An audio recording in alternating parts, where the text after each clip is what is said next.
유튜브를 읽는 박정희 전기 6권 한 운명적 인간의 나상. 이만섭 기자가 본 박정희.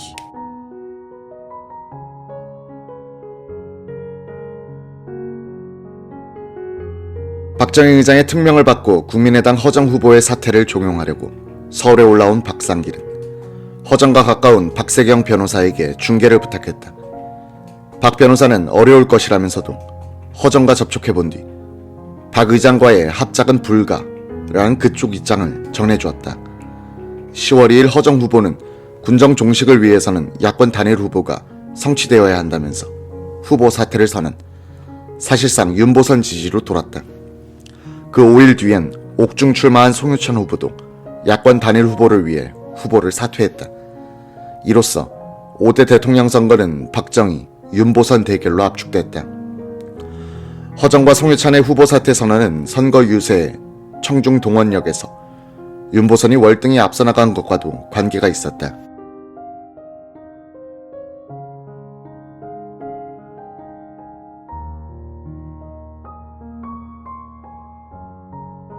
윤보선은 서울고등학교 교정 유세에서 약 4만 명, 대구 수성천변 유세에서 약 8만 명, 부산 역전 광장 유세에서 약 6만 명을 동원했다.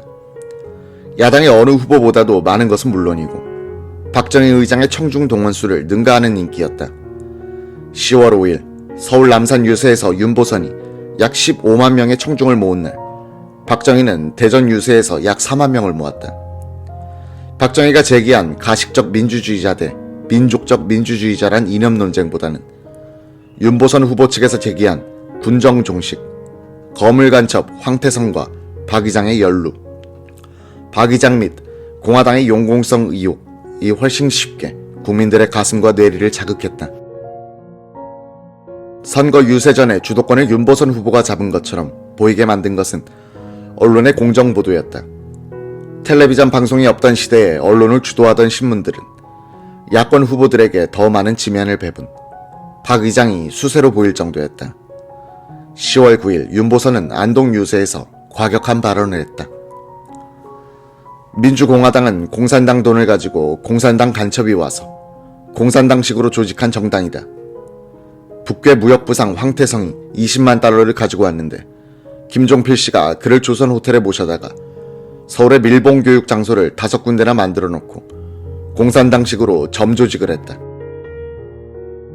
이 안동 발언은 사실 검증 없이 주요 신문의 일면 머릿 기사로 올라갔다.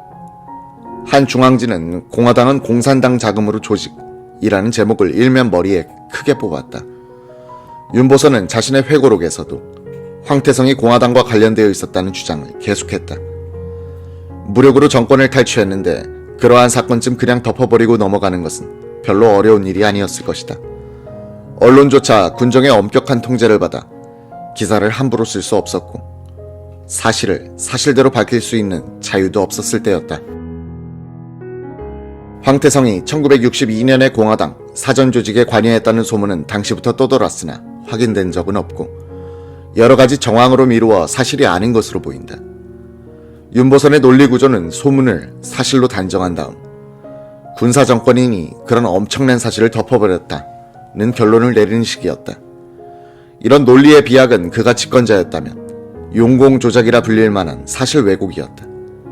당시 민주당 대변인이던 김대중 전 대통령은 최근에 출간한 자서전에서 이렇게 지적했다.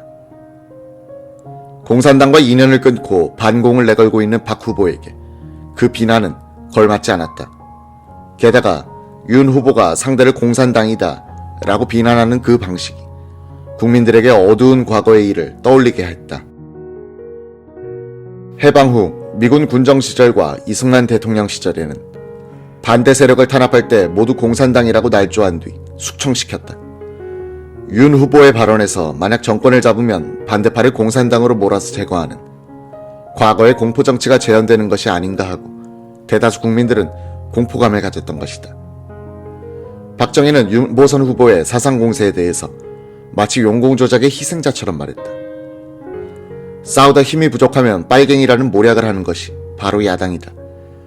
과거 한민당이 이따위 수법을 썼는데 오늘에 와서도 야당은 똑같은 수법을 쓰고 있다.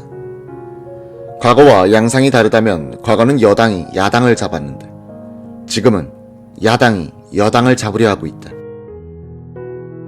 박정희는 10월 9일 부산 공설운동장 유세에서는 이렇게 말했다. 나는 전방사단장도 하고 야전군 참모장도 했다. 내가 빨갱이였다면 사단을 끌고 북으로 넘어갈 수도 있었다. 그런 위험한 사람이 혁명을 일으켰는데 윤 후보는 왜 대통령직에 앉아있으면서 우리를 비호했나. 이 자리에서 박정희는 역공으로 나왔다. 근친자의 사상 문제로 결백한 사람의 출세를 막고 있는 연좌제를 희정하겠다고 공약한 것이다. 윤보선 후보의 사상 공세에 그렇게 대응한 데는 박정희가 읽은 민심과 윤보선의 그것이 달랐기 때문이었다. 박정희는 자신에 대한 용공 의혹을 제기하는 윤보선의 공격 내용을 축소 보도하도록 언론계에 작용하려는 측근들을 제지하면서 그거 더 크게 내라고 해 라고 했다. 사상 문제로 지옥의 문턱까지 갔다가 생還한 박정희는 좌익 전력자인 단체인 보도연맹에 소속됐다고 해서 6.25 개전 초기에 억울하게 학살된 사람들이 많은 경상도, 전라도 지역 민심을 정확히 읽었다고 평가된다.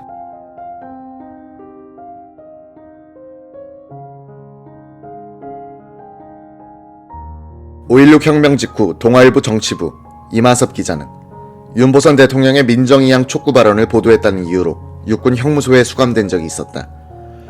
2달 후 석방되어 다시 최고회의를 출입하는 기자가 됐지만 혁명 정부에 대한 감정은 좋을 리가 없었다.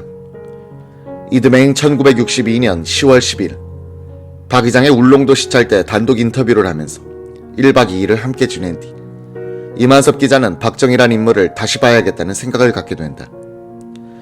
일본 육사 출신이라는 인식으로 박정희를 본 것이 그 이전의 제 시각이었다면 그 이후부터는 대구사범 출신의 선생님이라는 느낌으로 변화되는 것이었습니다. 이 어른은 만날수록 자립경제, 자주 국방에 대한 집념과 강한 민족의식을 느끼게 했습니다. 그는 정치부 기자로서 살펴본 박정희, 윤보선 두 사람의 인상을 이렇게 회고했다. 윤보선 씨는 온화한 인상이 점잖은 분이었죠. 그러나 귀족 출신이라 그런지 서민의 어려움과 고통을 모르는 분이었습니다. 거기에 비해 박정희 씨는 가난한 농민의 아들로 태어나 서민의 아픔을 느끼던 분이셨죠. 윤보선 씨 댁에 가면 윤 씨는 화려한 비단 보류가 깔린 방 가운데 의자를 두고 거기 앉아 기자를 만났습니다. 집도 궁궐 같은 저택이었고 박정희 후보는 정반대의 이미지를 갖고 있었습니다. 서구식 건물인 의장 공간부터 달랐고 찾아가면 소탈하게 만나주는 것이 우선 서민의 냄새가 몸에 밴분이라는 걸 느끼게 됩니다. 윤보선 씨에게는 없는 불타는 정열이 박정희 씨에게는 있었습니다. 큰 차이였어요. 이만섭은 이런 차이점들이 객관적 위치에 머물러야 할 기자의 마음을 흔들게 한 원인이라고 했다. 마음이 자꾸 박정희 씨 쪽으로 기울어지고 있었습니다. 이분이 나라를 맡아 4년이나 8년 정도만 하면 이 나라는 달라질 수 있을 것이라는 생각이 자꾸 들었어요. 그러니 윤보선 씨를 취재해 기사를 쓰려면 부정적인 마음이 앞서 편히 기울어지려고 하는 겁니다. 중립을 지켜야 하는 기자로서는 안 되는 일이기도 했고 언론을 모독하는 느낌이 들어 미안한 마음이 생겼습니다. 이만섭 기자는 이럴 바에야 차라리 박 의장 쪽에 들어가서 돕는 것이 좋겠다고 결심했다고 한다. 1963년 추석 다음 날인 10월 3일 이만섭 기자는 서울 장충동 의장 공간으로 박 의장을 찾아가 말했다. 의장님, 제가 동아일보 그만두고 의장님을 돕겠습니다. 너무 고맙소. 너무 고맙소. 이만섭의 표현으로는 박 의장이 100만 원군을 얻은 표정이었다는 것이다.